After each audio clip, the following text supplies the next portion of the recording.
Welcome to Simplified UPSC by PPP, where we listen, learn, and grow together.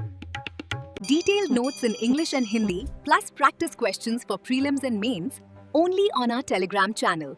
Link in description. Want early access to all videos of this series? Join our paid Telegram group for just 499 rupees. One-time payment, lifetime access. WhatsApp now to join us. अभिवादन, simplified UPSC bye PPP में आपका स्वागत है। नमस्कार। आज हम M Laxmikant की भारतीय राजव्यवस्था के एक बेहद महत्वपूर्ण, बल्कि मैं कहूंगी संवेदनशील अध्याय पर बात करेंगे। अध्याय 73, राजभाषा यानी ऑफिशियल लैंग्वेज। हाँ, ये विषय बहुत अहम है। ये वो विषय है जो सिर्फ परीक्षा के लिए ही नहीं, बल्कि भारत की भाषाई विविधता, इसके शासन और कह सकते हैं राष्ट्रीय एकता की जटिलताओं को समझने के लिए भी बहुत जरूरी है। बिल्कुल सही कहा। ये अध्याय यूपीएससी प्रीलिम्स और मेंस दोनों के नजरिए से काफी वजन रखता है। भाषा नीति कैसे बनती है, केंद्र और राज्यों के बीच भाषाई संबंध कैसे चलते हैं, और सबसे महत्वपूर्ण, भाषाई अल्पसंख्यकों के अधिकारों के लिए हमारे संविधान में क्या व्यवस्था है, ये सब पहलू इसी अध्याय से जुड़े हैं। तो आज हमारा मिशन है लक्ष्मीकांत में दिए गए संवैधानिक प्रावधानों, उनसे जुड़े कानूनों जैसे राजभाषा अधिनियम 1963 और उनके असर को यूपीएससी परीक्षा की जरूरत के हिसाब से समझना। हाँ, कोशिश रहेगी कि एक अच्छी चर्चा हो। हाँ, कोशिश करेंगे कि ये चर्चा सिर्फ तथ्यों का लेखा जोखा न होकर एक दिलचस्प संवाद बने। तो चलिए इस विषय की परतों को खोलते हैं। सबसे पहले बात करते हैं संघ की राजभाषा की। ये शायद सबसे बड़ा सवाल था संविधान निर्माताओं के सामने। बिल्कुल। यूपीएससी मेंस के लिहाज से ये समझना जरूरी है कि आखिर संविधान निर्माताओं ने संघ की राजभाषा तय करते वक्त क्या प्रावधान किए और भारत जैसे भाषाई रूप से इतने विविध देश में अंग्रेजी के इस्तेमाल को जारी रखने का रास्ता कैसे निकाला। हाँ, इसका विश्लेषण जरूरी है। देखिए, संविधान सभा में भाषा को लेकर जबरदस्त बहस हुई थी। ये कोई आसान फैसला नहीं था। कई मत थे, कई चिंताएं थीं। हाँ, ये बहस काफी भावनात्मक और जटिल थी। बिल्कुल। उत्तर भारत के कई सदस्य हिंदी को तुरंत राष्ट्रभाषा का दर्जा देना चाहते थे। वहीं दक्षिण और अन्य गैर हिंदी भाषी क्षेत्रों के प्रतिनिधियों को अपनी भाषाओं के भविष्य और सरकारी कामकाज में अपनी भागीदारी को लेकर चिंताएं थीं।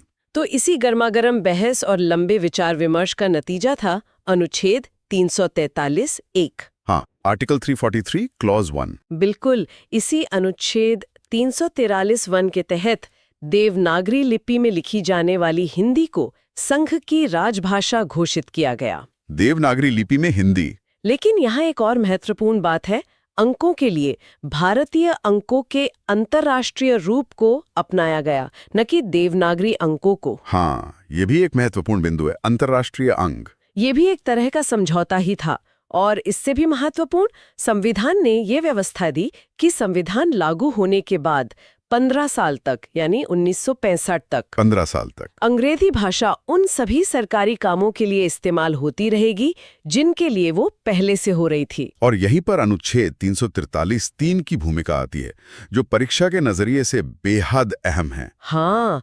343(3). ये अनुच्छेद संसद को शक्ति देता है कि वो इस 15 साल की अवधि के बाद भी कानून बनाकर अंग्रेजी का प्रयोग जारी रख सके। अच्छा, यानी संसद कानून बना सकती थी। हाँ, ये प्रावधान भविष्य के जरूरतों और संभावित असहमतियों को ध्यान में रखकर जोड़ा गया था। ये दिखाता है कि संविधान निर्माता कितने दूरदर्शी थे। इसका मुख्य मकसद यही था कि गैर हिंदी भाषी क्षेत्रों को हिंदी सीखने और अपनाने के लिए पर्याप्त समय मिल जाए और ये बदलाव बिना किसी टकराव के आसानी से हो। हाँ, स्मूथ ट्रांजिशन के लिए। ये भारत के भाषाई विविधता के प्रति संविधान निर्माताओं की संवेदनशीलता को दर्शाता है। ये एक तरह से राष्ट्रीय एकता और क्षेत्रीय आकांक्षाओं के बीच संतुलन बनाने की कोशिश थी। लेकिन क्या ये संतुलन बनाना इतना आसान साबित हुआ? क्या 15 साल की अवधि पूरी होने के नजदीक आते आते भाषा को लेकर कोई विवाद या चिंताएं सामने नहीं आई? नहीं, आसान तो नहीं था। इतिहास गवाह है कि भाषा का मुद्दा हमेशा से संवेदनशील रहा है। निश्चित रूप से ये सफर आसान नहीं था। कई चुनौतियां आईं और इन्हीं चुनौतियों और चिंताओं के जवाब में राजभाषा अधिनियम जैसे कदम उठाए गए। हाँ, उस पर आएंगे अभी, जिन पर हम अभी बात करेंगे। फिलहाल इस खंड से जो मुख्य बातें याद रखनी है वो है अनुच्छेद 343(1), जिसमें हिंदी को देवनागरी लिपि में राजभाषा घोषित किया गया, अंकों का अंतर्राष्ट्रीय रूप। अनुच्छेद 343(3) संसद की शक्ति। हाँ, 343(3) जो संसद को 15 साल बाद भी अंग्रेजी जारी रखने की शक्ति देता है, और अंग्रेजी को शुरुआत में 15 साल जारी रखने का प्रावधान और उसका उद्देश्य। बिल्कुल। मुख्य परीक्षा के लिए हिंदी के चयन के पीछे का तर्क, अंग्रेजी को जारी रखने की जरूरत और भाषाई समायोजन के इस प्रयास को समझना महत्वपूर्ण है। अच्छा, तो संघ की भाषा तय हो गई, लेकिन इस नीति को जमीन पर उतारने के लिए, इसे लागू करने के लिए क्या व्यवस्थाएं बनाई गई? हाँ, मतलब मैकेनिज्म क्या था? वो कौन सी संस्थाएं थीं जिन्हें ये जिम्मेदारी सौंपी गई, और इसमें राजभाषा अधिनियम 1963 की क्या भूमिका रही? चलिए उस पर नजर डालते हैं। संवैधानिक भाषा नीति को अमल में लाने के लिए एक संस्थागत ढांचा तैयार किया गया। अनुच्छेद 344 इस लिहाज से बहुत महत्वपूर्ण है। आर्टिकल 344? इसमें राष्ट्रपति द्वारा एक राजभाषा आयोग, ऑफिशियल लैंग्वेज कमीशन बनाने का प्रावधान है। पहला आयोग संविधान लागू होने के 5 साल बाद बनना था, और उसके बाद हर 10 साल पर।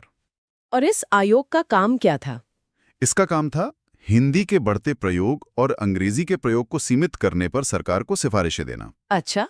साथ ही संघ के कामकाज में हिंदी को कैसे ज्यादा से ज्यादा इस्तेमाल किया जाए, इसके तरीके सुझाना। ठीक है।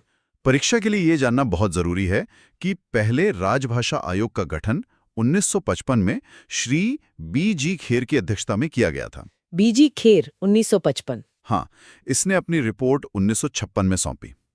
इसी अनुच्छेद 344 में एक और महत्वपूर्ण संस्था का जिक्र है, संसद की राजभाषा समिति। अच्छा, पार्लियामेंट्री कमेटी। हाँ, committee of parliament on official language. इस समिति का काम था राजभाषा आयोग की सिफारिशों की जांच करना और राष्ट्रपति को अपनी राय देना। हाँ, और इस संसदीय समिति का गठन 1957 में हुआ था, जिसकी अध्यक्षता गोविंद बल्लभ पंत ने की थी। जी। G.B. पंत समिति 1957। ये दोनों नाम B.G. खेर आयोग और G.B. पंत समिति अक्सर परीक्षाओं में पूछे जाते हैं। हाँ, ये प्रीलिम्स के लिए बहुत महत्वपूर्ण है। अब आते हैं उस कानून पर जिसने भारत की भाषा नीति को एक निर्णायक मोड़ दिया। यूपीएससी मेंस के लिए ये सवाल अहम है। राजभाषा अधिनियम 1963, जिसे 1967 में संशोधित किया गया, ने भारत की राजभाषा नीति को किस प्रकार आकार दिया और इसके क्या दूरगामी परिणाम हुए? हुआ ये कि खेर आयोग और पंत समिति की सिफारिशों के बाद, और खासकर दक्षिण भारत के राज्यों और अन्य गैर हिंदी भाषी क्षेत्रों की चिंताओं को ध्यान में रखते हुए, उनकी चिंताएं काफी थीं। संसद ने 1963 में राजभाषा अधिनियम पारित किया। इस अधिनियम ने 1965 की समय सीमा समाप्त होने के बाद भी संघ के सभी आधिकारिक कामों और संसद की कार्रवाई के लिए हिंदी के साथ साथ अंग्रेजी का इस्तेमाल जारी रखने का प्रावधान कर दिया। ये एक बहुत बड़ा कदम था। इसने उस 15 साल की सीमा को प्रभावी ढंग से हटा दिया। लेकिन कहानी यहीं खत्म नहीं हुई। बिल्कुल नहीं। 1967 में इस अधिनियम में एक और महत्वपूर्ण संशोधन किया गया। हाँ, 67 का संशोधन। इस संशोधन ने ये व्यवस्था कर दी कि अंग्रेजी का प्रयोग तब तक अनिश्चित काल के लिए जारी रहेगा जब तक उन सभी राज्यों के विधानमंडल, अच्छा, अनिश्चित काल, जिन्होंने हिंदी को अपनी राजभाषा के रूप में नहीं अपनाया है, अंग्रेजी के प्रयोग को समाप्त करने के लिए संकल्प पारित नहीं कर देते। यानी जब तक वो राज्य खुद न चाहे तब तक अंग्रेजी चलेगी। बिल्कुल। इसके साथ ही अधिनियम ने कुछ ऐसे मामले भी तय कर दिए जहां हिंदी और अंग्रेजी दोनों का इस्तेमाल अनिवार्य होगा। तो इस अधिनियम और इसके संशोधन ने मिलकर भारत में व्यावहारिक रूप से एक द्विभाषी नीति, बाइलिंगुअल पॉलिसी की नींव रख दी। हाँ, कह सकते हैं। इसने गैर हिंदी भाषी राज्यों को एक तरह का आश्वासन दिया, उनकी चिंताओं को कम किया, भले ही इससे संघ के कामकाज में हिंदी को एकमात्र प्रमुख भाषा बनाने की रफ्तार धीमी पड़ गई। हाँ, लेकिन इसने देश को जोड़ने में मदद की। ये कदम भारत के संघीय ढांचे को बनाए रखने और राष्ट्रीय एकता को मजबूत करने के लिहाज से बेहद महत्वपूर्ण साबित हुआ। हाँ, इसने एक तरह से भाषा के आधार पर देश के विभाजन के खतरे को टाला और एक व्यवहारिक समाधान प्रस्तुत किया। तो इस भाग से याद रखने लायक मुख्य बिंदु हैं अनुच्छेद 344, पहला राजभाषा आयोग 1955, B.G. खेर, संसदीय समिति 1957, G.B. पंत, राजभाषा अधिनियम 1963 और उसका 1967 का संशोधन जिसके तहत अंग्रेजी का अनिश्चितकालीन प्रयोग सुनिश्चित हुआ। मेंस के लिए इस संस्थागत ढांचे का विकास, राजभाषा अधिनियम का महत्व और द्विभाषी नीति की स्थापना के कारणों और परिणामों को समझना आवश्यक है। चलिए अब संघ की भाषा से आगे बढ़कर राज्यों की भाषाओं और विभिन्न सरकारों के बीच संचार की भाषा पर ध्यान देते हैं। हाँ, रीजनल लैंग्वेजेस और कम्युनिकेशन। संविधान का भाग 17 सिर्फ केंद्र तक ही सीमित नहीं है। इसने राज्यों को भी अपनी भाषाई पहचान बनाए रखने की काफी आजादी दी है। बिल्कुल। यूपीएससी मेंस के नजरिए से ये समझना जरूरी है कि संविधान क्षेत्रीय भाषाओं के इस विशाल विविधता को कैसे समायोजित करता है। हाँ, ये बहुत महत्वपूर्ण पहलू है। अनुच्छेद 345 राज्यों के विधानमंडलों को ये अधिकार देता है, आर्टिकल 345, कि वो उस राज्य में इस्तेमाल होने वाली एक या एक से ज्यादा भाषाओं को या फिर हिंदी को राज्य के सभी या कुछ सरकारी कामों के लिए अपनी राजभाषा के तौर पर अपना सकते हैं। यानी राज्य खुद चुन सकते हैं। हाँ, और जब तक राज्य का विधानमंडल ऐसा कोई कानून नहीं बनाता, तब तक वहां अंग्रेजी का प्रयोग जारी रहेगा, जैसा पहले होता था। ये राज्यों को अपनी भाषाई स्वायत्तता देता है। तो मतलब हर राज्य अपनी जरूरत और इच्छा के अनुसार अपनी राजभाषा चुन सकता है। ये विविधता को सम्मान देने का एक तरीका है। बिल्कुल। अब सवाल उठता है कि केंद्र और राज्यों के बीच या अलग-अलग राज्यों के बीच आपसी संवाद किस भाषा में होगा? हाँ, कम्युनिकेशन कैसे होगा? इसके लिए है अनुच्छेद 346। ये कहता है कि उस समय जो भी भाषा संघ की राजभाषा के तौर पर अधिकृत होगी, यानी हिंदी या अंग्रेजी, वही संघ और राज्यों के बीच या विभिन्न राज्यों के बीच संचार की भाषा होगी। ठीक है। लेकिन इसमें एक लचीलापन भी है। अगर दो या दो से ज्यादा राज्य आपस में सहमत होते हैं तो वे अपने आपसी संचार के लिए हिंदी का उपयोग कर सकते हैं। अच्छा, अगर राज्य चाहें तो हिंदी इस्तेमाल कर सकते हैं आपस में। हाँ, आपसी सहमति से। और राजभाषा अधिनियम 1963 ने इस व्यवस्था को और स्पष्ट किया है। हाँ, उसमें भी प्रावधान है। अधिनियम कहता है कि अगर केंद्र सरकार और किसी ऐसे राज्य के बीच संवाद हो रहा है जिसने हिंदी को अपनी राजभाषा नहीं अपनाया है, तो संचार के लिए अंग्रेजी का ही इस्तेमाल किया जाएगा। यानी गैर हिंदी राज्य से अंग्रेजी में। हाँ, और अगर किसी हिंदी भाषी राज्य और किसी गैर हिंदी भाषी राज्य के बीच हिंदी में संवाद होता है, तो उस हिंदी पत्र के साथ उसका अंग्रेजी अनुवाद भेजना भी जरूरी होगा। अनुवाद जरूरी होगा ताकि कोई कंफ्यूजन न हो। इसका उद्देश्य संवाद में किसी भी तरह की बाधा या गलतफहमी को रोकना है।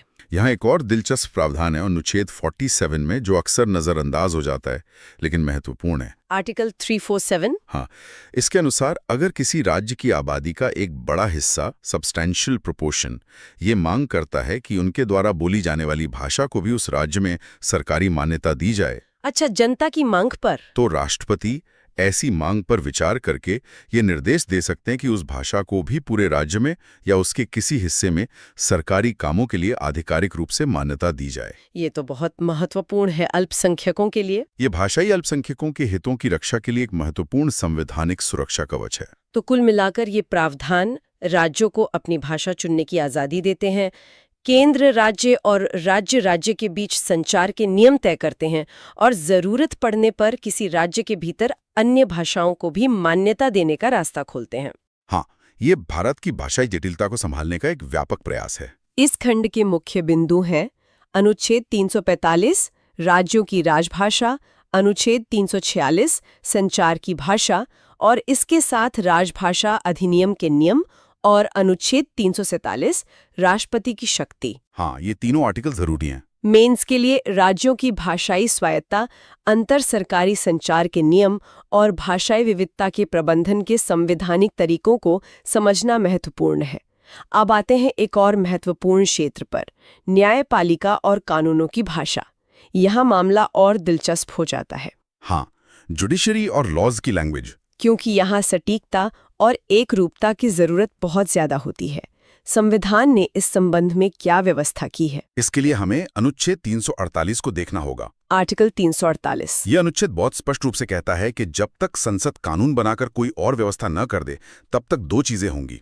पहली, सुप्रीम कोर्ट और हर हाई कोर्ट में सारी कार्रवाई अंग्रेजी भाषा में होगी। सुप्रीम कोर्ट और हाई कोर्ट दोनों में अंग्रेजी। हाँ। दूसरी, संसद या राज्य विधानमंडलों द्वारा पारित सभी कानूनों, एक्ट्स, अध्यादेशों, ऑर्डिनेंसेस, आदेशों, नियमों, विनियमों आदि के आधिकारिक पाठ, ऑथोरिटेटिव टेक्स्ट अंग्रेजी में ही होंगे। ये एक बहुत सख्त प्रावधान लगता है। सुप्रीम कोर्ट और सभी हाई कोर्ट में सिर्फ अंग्रेजी और सभी कानूनों के आधिकारिक पाठ भी अंग्रेजी में। हाँ, ये थोड़ा सख्त जरूर है। यूपीएससी मेंस के नजरिए से ये मूल्यांकन करना जरूरी है कि न्यायपालिका और विधायी ग्रंथों में भाषा के प्रयोग पर इन संवैधानिक प्रावधानों का क्या औचित्य है और क्या प्रभाव है। देखिए, इसके पीछे एक मजबूत तर्क है, कानूनी स्पष्टता और पूरे देश में एकरूपता। यूनिफॉर्मिटी। हाँ, यूनिफॉर्मिटी। खासकर सुप्रीम कोर्ट और विभिन्न हाई कोर्ट के फैसलों का हवाला देश भर की अदालतों में दिया जाता है। अगर अलग अलग भाषाओं में कार्यवाही और फैसले होंगे तो उनके अनुवाद और व्याख्या में भयंकर भ्रम और विसंगतियां पैदा हो सकती हैं। बात तो सही है। इसी तरह कानूनों का एक मानक आधिकारिक पाठ होना जरूरी है ताकि उनकी व्याख्या पूरे देश में एक समान हो सके। इसलिए अंग्रेजी को, जो उस समय और आज भी काफी हद तक कानूनी कामकाज की स्थापित भाषा है, चुना गया। लेकिन क्या इसमें कोई लचीलापन नहीं है? क्या राज्यों को अपनी भाषा में हाईकोर्ट की कार्रवाई करने की बिल्कुल भी छूट नहीं है? हाँ, अनुच्छेद 348(2) में थोड़ी छूट दी गई है। अच्छा, 348(2) में ये प्रावधान किसी राज्य के राज्यपाल को ये अधिकार देता है कि वो राष्ट्रपति की पूर्व सहमति से, ध्यान रहे, राष्ट्रपति की सहमति जरूरी है, राष्ट्रपति की सहमति से उस राज्य के हाईकोर्ट की कार्यवाही में हिंदी या राज्य की किसी अन्य राजभाषा के प्रयोग को अधिकृत कर सकते हैं। यानी हाई कोर्ट प्रोसीडिंग्स में हो सकता है। हाँ, कार्यवाही में। लेकिन यहाँ एक बहुत बड़ा किंतु है। ये छूट हाई कोर्ट द्वारा दिए जाने वाले किसी भी फैसले, जजमेंट, डिक्री या आदेश पर लागू नहीं होती। अच्छा, फैसले अंग्रेजी में ही होंगे? वो अनिवार्य रूप से अंग्रेजी में ही होंगे। तो कार्यवाही भले ही राज्य की भाषा में हो, अंतिम निर्णय अंग्रेजी में ही रहेगा। ये एक महत्वपूर्ण बारीकी है जिसे याद रखना चाहिए। और आधिकारिक पाठ के बारे में क्या? क्या कानूनों का हिंदी में कोई आधिकारिक पाठ नहीं हो सकता? यहाँ भी राजभाषा अधिनियम 1963 एक भूमिका निभाता है। अच्छा, एक्ट में इसके लिए भी कुछ है? हाँ, ये अधिनियम प्रावधान करता है कि अगर संसद द्वारा पारित किसी केंद्रीय अधिनियम या राष्ट्रपति द्वारा जारी किसी अध्यादेश का हिंदी अनुवाद प्रकाशित किया जाता है तो उसे संविधान के तहत सभी उद्देश्यों के लिए उसका आधिकारिक हिंदी पाठ, ऑथोरिटेटिव टेक्स्ट इन हिंदी, माना जाएगा। ठीक है। इसी तरह के प्रावधान राज्यों के कानूनों के लिए भी हैं। अगर राज्य की राजभाषा हिंदी से अलग और उसका हिंदी या अंग्रेजी अनुवाद प्रकाशित होता है तो हाँ, आधिकारिक हिंदी पाठ की व्यवस्था भी की गई है। तो इस खंड का सार ये है कि कानूनी मामलों और कानूनों के पाठ में स्पष्टता और एकरूपता के लिए अंग्रेजी को प्रमुखता दी गई है, अनुच्छेद 348 सबसेक्शन 1। लेकिन राज्यों को हाईकोर्ट की कार्यवाही में अपनी भाषा इस्तेमाल करने की सीमित छूट है, अनुच्छेद 348 सबसेक्शन 2। पर फैसले अंग्रेजी में ही होंगे। साथ ही कानूनों के आधिकारिक हिंदी अनुवाद की भी व्यवस्था है। हाँ। मेंस के लिहाज से कानूनी और न्यायिक प्रक्रियाओं में अंग्रेजी के महत्व, आधिकारिक पाठ की अवधारणा और राज्यों को दिए गए सीमित भाषाई लचीलेपन का विश्लेषण जरूरी है। चलिए अब अध्याय के अंतिम हिस्से पर आते हैं, जिसमें कुछ विशेष निर्देश दिए गए हैं। Special directives. हाँ, ये निर्देश हिंदी भाषा के विकास और भाषाई अल्पसंख्यकों के हितों की रक्षा से जुड़े हैं। ये दिखाते हैं कि संविधान का दृष्टिकोण कितना व्यापक है। बिल्कुल। सबसे पहले देखते हैं अनुच्छेद 351 को। आर्टिकल 351। ये अनुच्छेद सन यानी केंद्र सरकार पर एक कर्तव्य डालता है, हिंदी भाषा का प्रसार करना, उसका विकास करना, ताकि वो भारत की सामासिक संस्कृति के सभी तत्वों की अभिव्यक्ति का माध्यम बन सके। ये सामासिक संस्कृति, कंपोजिट कल्चर क्या है, इसे थोड़ा स्पष्ट करेंगे? सामासिक संस्कृति का मतलब है भारत की मिलीजुली संस्कृति, हमारी गंगा जमुनी तहजीब, जिसमें विभिन्न क्षेत्रों, धर्मों और भाषाओं की झलक मिलती है। अच्छा। अनुच्छेद 551 कहता है कि हिंदी को समृद्ध बनाने के लिए उसकी शब्दावली मुख्य रूप से संस्कृत से और जरूरत पड़ने पर अन्य भारतीय भाषाओं से, खासकर 8वीं अनुसूची में शामिल भाषाओं से शब्द लेकर विकसित की जानी चाहिए। यानी दूसरी भाषाओं से शब्द लेने की बात है। हाँ, ताकि वो पूरे भारत की भावनाओं और विचारों को व्यक्त कर सके। यह हिंदी को थोपने के बजाय उसे समावेशी बनाने का निर्देश है। ये एक महत्वपूर्ण निर्देश है। इसके अलावा भाषाई अल्पसंख्यकों के लिए क्या खास प्रावधान है? यहाँ 2 अनुच्छेद बेहद महत्वपूर्ण हैं जो अक्सर प्रीलिम्स में पूछा जाते हैं। कौन से? पहला है अनुच्छेद 350A। 350A। हाँ, ये हर राज्य और स्थानीय प्राधिकारी जैसे नगरपालिका पंचायत को निर्देश देता है कि वो भाषाई अल्पसंख्यक समूहों के बच्चों को प्राथमिक शिक्षा प्राइमरी स्टेज उनकी मातृभाषा में ही देने के लिए पर्याप्त सुविधाएं प्रदान करने का प्रयास करें। अच्छा, प्राथमिक शिक्षा मातृभाषा में। हाँ, प्रयास करें। ये बच्चों के सीखने के अधिकार के लिए बहुत जरूरी है। और दूसरा है अनुच्छेद 350B। 350B ये भाषाई अल्पसंख्यकों के लिए एक विशेष अधिकारी special officer for linguistic minorities की नियुक्ति का प्रावधान करता है। इस अधिकारी की नियुक्ति राष्ट्रपति द्वारा की जाती है। राष्ट्रपति द्वारा नियुक्ति। और इसका काम भाषाई अल्पसंख्यकों के हितों की रक्षा से संबंधित मामलों की जांच करना और राष्ट्रपति को रिपोर्ट देना है।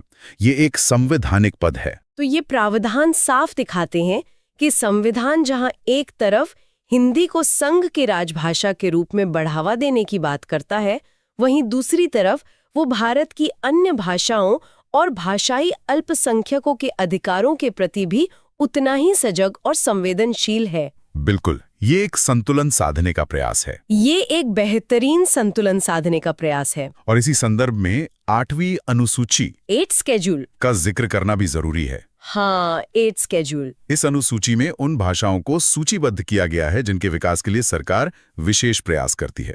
वर्तमान में इसमें 22 भाषाएं शामिल हैं। 22 भाषाएं? ये सूची स्थिर नहीं है, समय के साथ इसमें संशोधन हुए हैं और नई भाषाएं जोड़ी गई हैं।